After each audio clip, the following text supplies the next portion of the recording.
can't treat them all the same. They're all different. Great coaches say, I don't coach everybody the same. And the same thing with my children. I don't teach them all the same.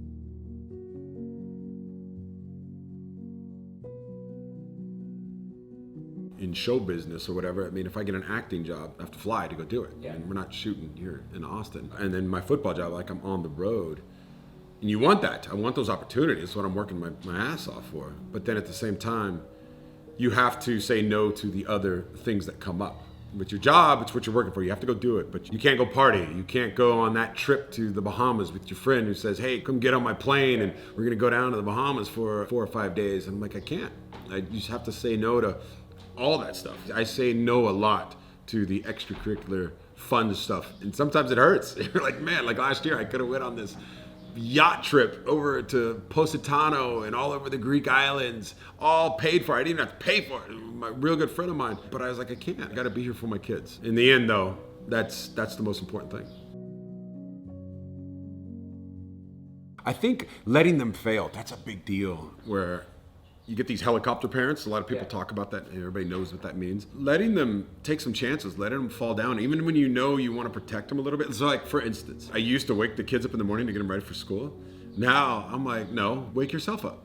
Set your own alarm. You're at that point. And this is my 7-year-old. Like, I want them to take control of their lives, knowing that I'm there for them. I think you might have recommended it, the book, The Self-Driven Child, yes, which is a great book. And that's another thing too. I think as a parent, if you're not educating yourself, getting the Daily Dad and reading about parenting, asking great parents, asking people that love their parents. That's a big question I ask. How was your childhood growing up? And they're like, oh, I love my dad, I love my mom. Okay, why? I look at parenting just like I look at my job. And also being a husband too. Those are the 3 things in my life. My job, my husbanding, and my parenting. I want to be really, really, really good at those. And I'll educate myself. I approach it like a job. Like I want to do research on it. I'll write in my journal about it. I want to know how I can be the best I can be at it. You can't wing it. I mean, if you wing it, your kids are going to suffer for it. But then also too, it's so tempting to want to save them, to clear the path for them, instead of allowing them to clear their own path. Create obstacles for them, or let life hit them sometime. A good example of that is school. A lot of the times, a lot of parents, they'll be like, where's your homework? Did you do your homework? Let me see it. Let me go over it with you. A lot of times I just say, hey, did you do your homework? Yeah, okay, great. And then a couple days later, with one of my children, it happens quite a bit. Oh, he didn't turn in his assignment for this and this. And I'll be like, I'll show it to him. But hey, you didn't turn your assignment here. He's like, oh, what? And I go, you told me you did it. And I go, don't lie to me. I go, but you know what? It's on you. You're the one who's gonna fail out. It's not me. Some parents out there might not agree with that, but if you want help, I'm here for you. You have every resource to handle what you need to get handled, but it's still on you in the end. You can't treat them all the same. They're all different. Great coaches say, I don't coach everybody the same.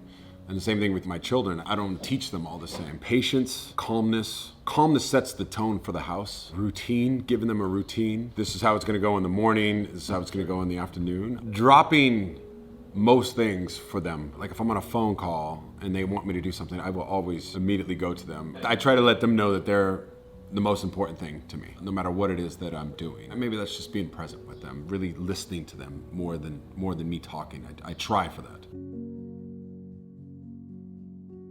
You don't just like magically become great at parenting. It's a thing you get better at over time, one day at a time, one experience at a time. That's what I'm trying to do as a parent of 2 young boys. But it's also what I try to do with Daily Dad. Every day I write one totally free email that goes out to thousands of people all over the world who are just like you, parents who are trying to get better at their most important job. And I'd love to have you join us. It's totally free, no spam, 1 email a day. You can unsubscribe whenever you want. And I hope you sign up at dailydad.com.